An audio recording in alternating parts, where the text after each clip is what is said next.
João Maria de Lima era um menino pobre que vivia com a sua mãe em uma vida mesquinha, mas que sempre teve o sonho de ir morar com o pai, que era bem mais abastado. Seria mesmo um sonho ou o desejo inconsciente de uma vingança? Entenda o caso. Ei mundo! Meu nome é Fabi Medeiros e sejam muito bem-vindos a este canal. Hoje eu vou contar para vocês um caso sobre vingança e leviandade. Um filho que traiu o seu maior herói, o próprio pai. Bom, convido vocês a ficarem comigo até o final desse caso, que é tenso. Mas antes de contar essa história, eu vou deixar as minhas redes sociais aqui na tela para quem quiser me seguir por lá. Um conteúdo totalmente diferente desse aqui do YouTube. Lá eu falo sobre moda, posto reels com transição de looks, muita dança, dublagem, um mix de coisas. Então me sigam por lá também. Desde já peço seu like, a sua inscrição, porque se você procura por casos sobrenaturais, criminais e reais, aqui nesse canal você encontra com certeza. Tem vídeo novo toda quarta e todo sábado, então não percam. Se você gosta desse tipo de conteúdo, para tudo que você está fazendo, que eu vou te contar essa história. Vem!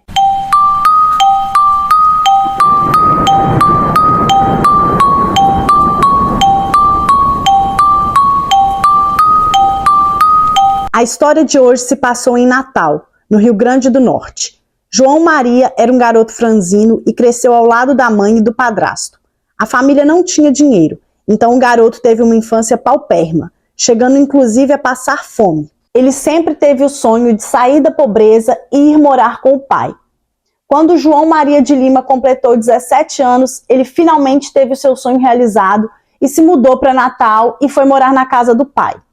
Ele também resolveu mudar de nome e passou a se chamar Valnês de Lima Barros Dantas, um nome que foi escolhido pelo pai dele, o empresário Francisco de Assis Barros. Desde sua chegada em Natal, Valnês foi muito bem recebido tanto pela madrasta como pelas irmãs. O Francisco ele era casado e tinha 3 filhas. Ele era dono de uma concessionária de carros e também de uma frota de caminhões.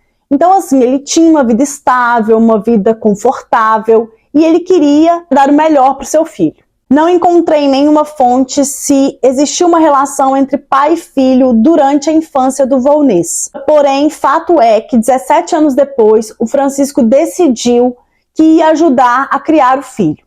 Bom, ele queria dar tudo do bom e do melhor para o garoto, tudo que o Valnês nunca teve acesso. Então, assim, ele era bem generoso, digamos assim. Ele colocou o Valnês para trabalhar na loja de carros e logo o filho se tornou o braço direito do pai. Rapidamente, Valnês começou a imitar o pai em absolutamente tudo. Para ele não era apenas uma figura paterna, mas sim um herói, um modelo a ser seguido. Então, assim, o Francisco era tudo que o Valnês queria ser. Então, ele começou a se espelhar realmente no pai. Ele copiava o jeito de andar, de se vestir, de se comportar, de falar, tudo, absolutamente tudo que ele fazia era imitando o pai. Aos 18 anos, o garoto que veio da pobreza já tinha se tornado gerente da loja de carros do pai. Então ele passou a ter dinheiro, ele só andava de carro novo, passou o carnaval na Bahia, coisas que ele nunca tinha experimentado antes na vida. Então ele estava muito, muito feliz. Valnês estava assim, realizando um grande sonho que ele tinha na vida. Ele se tornou um funcionário exemplar, se dedicava muito ao trabalho e chegou a impressionar os colegas.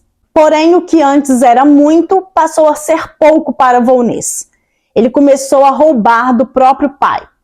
Ele tirava vantagens nas vendas dos carros. Então, quando o Francisco ia fazer o feedback, com o cliente, esse serviço de pós-venda, ele começou a descobrir as manobras do filho. Nessa época, o Valnês chegou a fazer um curso de detetive particular por correspondência e a ler livros policiais. Além do pai, ele também tinha Sherlock Holmes como ídolo e começou a levar a dinâmica de detetive a sério. Tanto que até aparelho de escuta profissional ele comprou de forma clandestina. Aos 23 anos, o Valnês se casou com uma moça 5 anos mais jovem, a Genilda, e então saiu da casa do pai. Eles tiveram 2 filhos e um dos filhos foi batizado com o nome de Sherlock Holmes. Mesmo tendo acesso a tudo e não lhe faltando absolutamente nada, o Volnês continuou roubando do pai. Até que um dia a paciência de Francisco chegou ao fim. A gota d'água foi quando ele descobriu que o filho dele tinha colocado uma caminhonete considerada de luxo na época no nome dele sem o consentimento do pai. Aquilo para ele foi demais. Ele então chamou o Volnês e todos os outros funcionários da loja no dia seguinte e avisou a todo mundo que o Volnês não era mais gerente, então assim, rebaixou o cargo dele e ainda disse que ele também não tinha mais poder de decidir sobre nada na loja, que tudo agora teria que ser passado pelo Francisco, assim como era antes da chegada do Volnês à loja. Após esse episódio, o Volnês se sentiu muito humilhado e desmoralizado perante a todos. Ele teve que passar a se contentar com o salário de vendedor. Lembram, ele era gerente. Então ele não andava mais também de carro do ano. Ele passou a andar em um carro com 3 anos de uso, que para ele era inadmissível, sem contar que ele deixou de ter os privilégios que antes ele tinha na loja. Então aquilo, gente, revoltou demais o menino. E ele falou que aquilo não iria ficar barato, que ele iria se vingar do pai. Segundo uma das filhas do Francisco, o Volnês espalhava aos 4 cantos para quem quisesse ouvir que ele iria matar o pai dele e ficar com tudo. Lembram que o Volnês tinha aquela mania de ser detetive? Pois bem, ele então, utilizando-se dos aparelhos de escuta que ele possuía, ele começou a gravar as conversas do pai e a planejar a tal vingança sem que ninguém desconfiasse de nada. Aquela famosa passada de perna, né, gente? Uma manobra bem rasteira. Com isso, ele conseguiu gravar várias coisas interessantes do pai e provavelmente chegou a chantageá-lo com isso. Mas Francisco não era homem de ceder a chantagens. O pai acreditava que em algum momento o filho iria se acalmar, refletir sobre o que fez, aprender a lição, né? Se endireitar mesmo. Mas infelizmente ele estava enganado.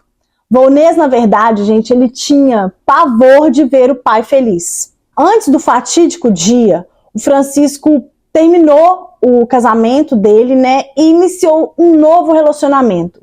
Isso deixou o Volnês com mais raiva ainda, porque ele passou a ver as trocas de carinho do pai com a nova namorada e isso irritava ele bastante. Parece que teve uma situação, inclusive, que o Francisco deu um carro novo da concessionária para a namorada e isso não foi bem visto pelo Volnês e só aumentou ainda mais o desejo dele de vingança contra o pai. Foi aí que ele resolveu dar início ao seu plano de vingança.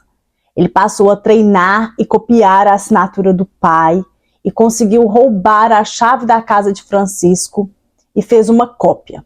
No dia 3 de outubro de 1989, o empresário teve a sua casa roubada, mas o ladrão acabou sendo preso e na delegacia ele confessou que o mandante do crime era Volnês, inclusive que ele tinha dado a chave para que o bandido entrasse e então roubasse a casa do pai.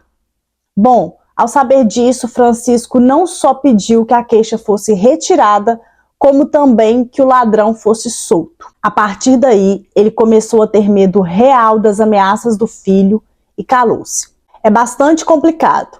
O Francisco, na verdade, gente, ele não conhecia muito bem a índole do filho, porque quando o Volnês foi morar com ele já era grande. Então, assim, ao invés dele estar conseguindo corrigir o menino, na verdade era o filho quem estava comandando toda a situação a ponto do pai começar a se sentir coagido. Na ocasião, o empresário chegou a contar algumas coisas para suas filhas, mas nunca contava tudo.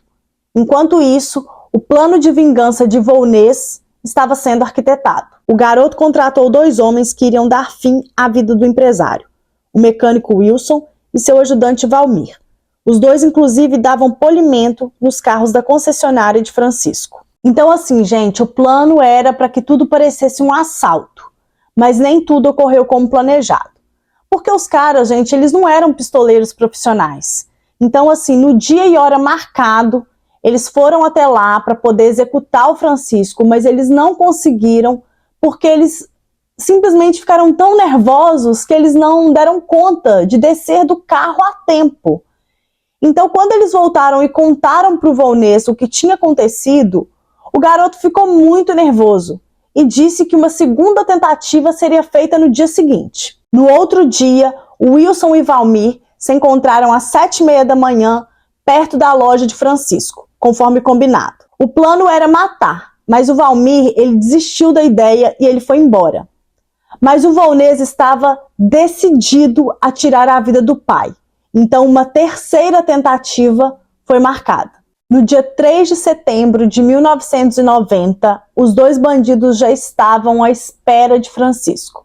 Eles então foram, para perto da casa dele, fizeram uma tocaia e ficaram ali esperando a hora certa de atacar o empresário. Dessa vez, Volnez foi junto com eles para certificar de que o plano seria colocado em ação. Bom, para gerar um álibi, o Volnez ele foi para a casa do vizinho, que inclusive era amigo do pai dele, e os dois ficaram lá bebendo. Por volta das 6h30 da tarde, Francisco chegou em casa. Sua namorada estava por lá também, mas quando eram 9 horas da noite, ela foi embora e os bandidos tiveram a certeza de que aquela era a hora certa para colocar o plano em ação. Eles entraram na casa usando uma cópia da chave que o próprio Volnez tinha dado para eles. Então, ao entrarem, eles desferiram 17 facadas contra Francisco e na terceira ele já estava morto. Bom, ao terminarem, eles colocaram o corpo do empresário dentro da caçamba da caminhonete da vítima e dirigiram até onde Volnez estava e o pegaram. Os três então dirigiram até Pium, uma região que fica a 12 quilômetros de Natal. Lá eles cavaram uma cova rasa com as próprias mãos e terminaram de enterrar o corpo à meia-noite. Depois disso, eles fugiram e abandonaram a caminhonete a 5 quilômetros de onde tinham enterrado o corpo de Francisco. Espertos pra caramba, hein? Bom, ao chegar em casa, o Volnez contou à esposa tudo que tinha feito. Ele estava todo ensanguentado, todo sujo. A esposa ficou em choque, claro, mas ele a ameaçou e disse que se ela contasse a alguém, ele mataria ela e os filhos. O carro foi encontrado no dia seguinte, todo sujo de sangue e com 2 facas. Mas a polícia não conseguiu encontrar nenhuma pista, porque mesmo com todo esse material, não havia exames de DNA na época, que no Brasil essa tecnologia só veio a ser implementada em 1994. Então os investigadores não descobriram nada. Após a morte de Francisco, ninguém desconfiou de Volnez. Ninguém sequer lembrava das ameaças que ele tinha feito ao pai. E com o apoio da família, o menino assumiu então o lugar de Francisco na loja de carros. Como as irmãs não tinham ideia, de como tocar o negócio, tudo ficou nas mãos do rapaz.